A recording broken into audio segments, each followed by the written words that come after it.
वह सीधे खिड़की तक गया और कूद पड़ा, जिससे उसकी गर्दन टूट गई और वहीं उसकी मौत हो गई। मॉली ने उस शापग्रस्त दीवार के बारे में सोचा और घबराकर महिलाओं के शौचालय की ओर भागी, जहाँ उसकी भिड़ंत क्लास मॉनिटर से हो गई। तभी उसे याद आया कि मॉनिटर ने कुछ दिन पूर्व उस सहपाठी से झगड़ा किया था। तब से स्कूल अराजक हिंडोले में है और शाप जैसी घटनाएं बार बार हो रही हैं। मॉली को संदेह था कि मॉनिटर ने ही शायद यह सारी बात फैलाई है। इस बार जैस्मीन जब बाथरूम गई तो उसका दिल भयभीत हो गया।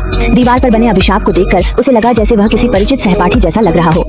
एक खतरनाक आत्मा में बदलकर वह जैस्मीन की ओर बढ़ी, यह दर्शाने के लिए कि नफरत किस हद तक लोगों को विकृत बना सकती है। जैस्मीन चाहती थी कि सब कुछ वापस सामान्य हो जाए।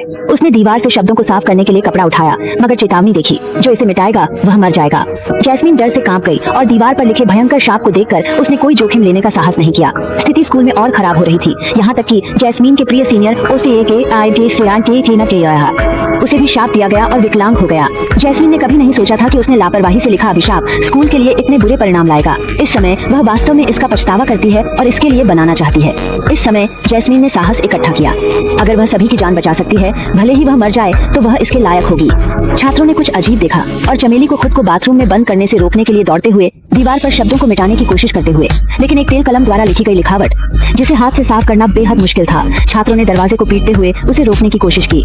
डरी हुई जैस्मीन ने अपनी जेब से एक कलम निकाली और दीवार पर तेजी से कुछ नया लिख डाला। उसे भरोसा था कि सब कुछ अंततः गायब हो जाएगा। जैसे ही उसने लिखा, अभिशाप सक्रिय हो गया और शौचालय बिल्कुल शांत हो गया। बाहर जुटे सभी सहपाठी गायब हो चुके थे और पूरा स्कूल खाली हो गया। अब जैस्मीन अकेली बची थी। इतना ही नहीं, बाहर की दुनिया भी सुनसान हो गई थी। वाहन सड़क पर स्थिर रुक गए और दुनिया मौत में गिर गई। जब जैस्मीन घर लौटी तो उसने अपना सेल फोन चालू किया और अपने परिवार से संपर्क करने की कोशिश की, लेकिन पाया कि पता पुस्तिका खाली हो गई थी। इस दुनिया में सिर्फ जैस्मीन बची है। वह बाथरूम में आई और अपना चेहरा धोना चाहती थी और जागना चाहती थी।